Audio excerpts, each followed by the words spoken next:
Namaskar friends. Most welcome to Akshar Prabha's second video report. In the last month, we started our discussion on the debate about official language, and we saw how the debate started in 1937.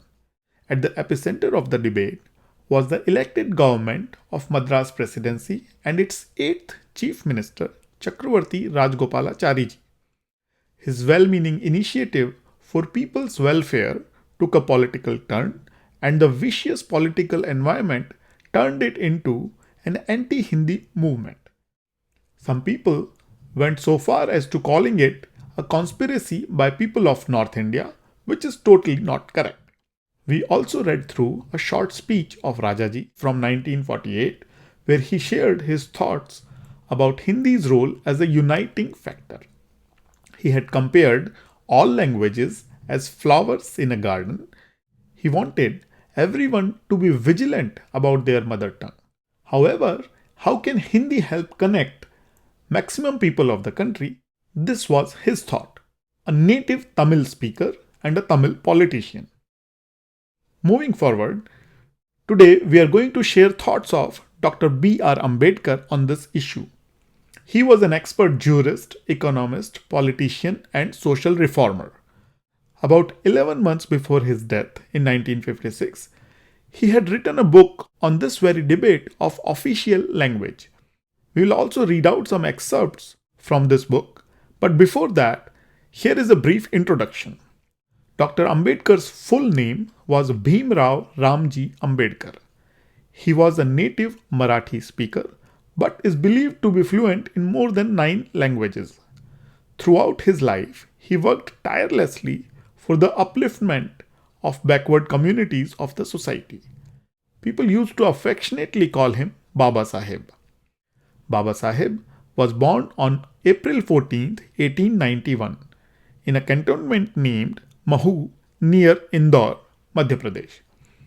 His mother's name was Bhima Bai Sakpal and father's name was Ramji Maloji Sakpal, who was a British Army officer at the rank of a Subedar. When he went to school for studies, one of his teachers, Krishnaji Keshav Ambedkar, gave him his own surname, Ambedkar. Further, he studied in Bombay University, Columbia University, which is in New York, USA, and London School of Economics. A collection of speeches, books, and articles by Baba Saheb has been published by the Government of India.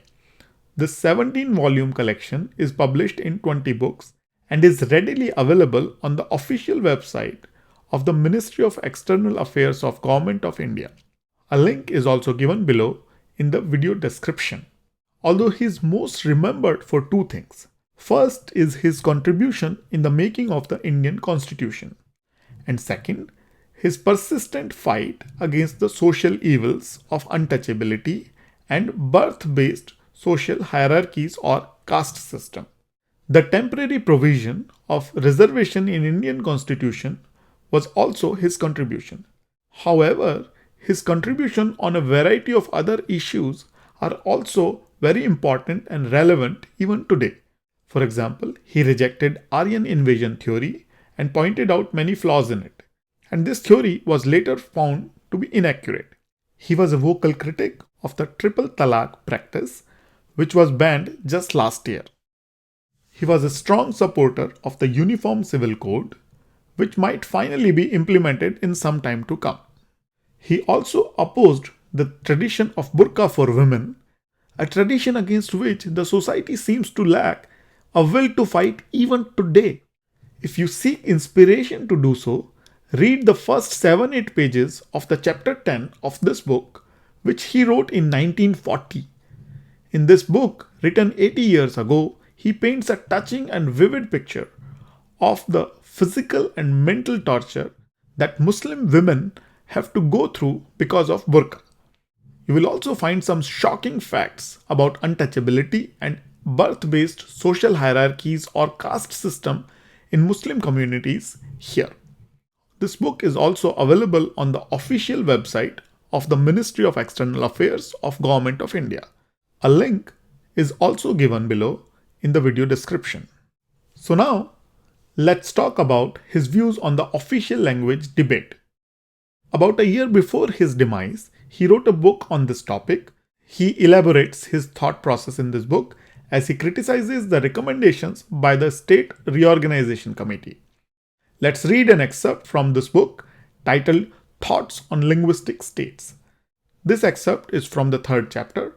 The book is written in English, but we have also translated this excerpt in Hindi. Link to the Hindi version can be found in the description below. In the first 2 chapters, he analyzes the available data. In the beginning of this 3rd chapter, he starts with listing some benefits of creating states based on languages. Then he explains the dangers to the unity of the country due to conflicts among these linguistic states. Thus, while emphasizing the importance of regional languages, in the end he says about the official language, one language can unite people. 2 languages are sure to divide people. This is an inexorable law. Culture is conserved by language. Since Indians wish to unite and develop a common culture, it is the bounden duty of all Indians to own up Hindi as their language. Any Indian who does not accept this proposal as part and parcel of a linguistic state has no right to be an Indian. He may be 100% Maharashtrian, 100% Tamil, or 100% Gujarati, but he cannot be an Indian in the real sense of the word except in a geographical sense. If my suggestion is not accepted, India will then cease to be India.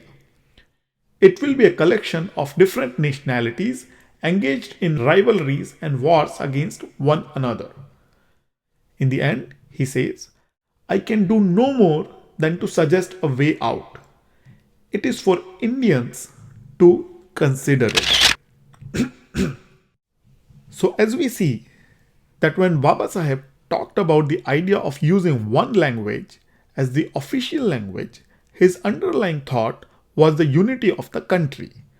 And he chose Hindi as that language based on the data available to him. Let us remember that he himself was a native Marathi speaker and he is believed to be conversant in 9 or more languages. Most of his work is written in English. Still, this opinion on official language is his well thought out last word, which he has elaborated in this book. If you have time, please go through the entire book. A link can be found in the video description below. Next time, we will share some data about the diversity of languages in our country and talk about some of the related economic aspects. So much for today. Lastly, few words about our channel Akshar Pravah. Every month we try and share our rich heritage with you through our channel. We try to bring something new in 25 scripts of the world. So far, we have done transliteration of few texts in 25 scripts. All languages and scripts are accepted and respected.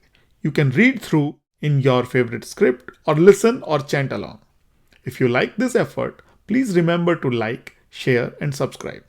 See you again. Namaskar.